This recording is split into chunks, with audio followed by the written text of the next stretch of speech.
Hi, this is ZTE Blade V50 and I'll show you how to add and remove home screen widgets on this device.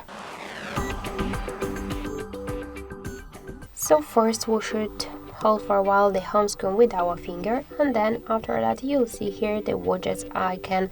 Just tap on it, and after that you could see here all of the available applications which widgets you could add. For example, let's select one from the widgets.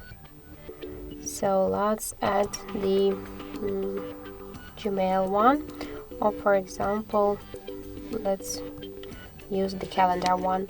Just to add the widget to your home screen, you should just tap on it. Here we have no any space, the free space, so okay. We could also create a new screen, for example, to add the bigger widgets here.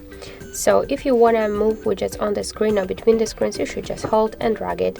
Some widgets you could resize. To do that, you should hold it for a while, and after that you could make it bigger or smaller. And if you want to remove the widget from your home screen, hold it and tap to remove icon by this way.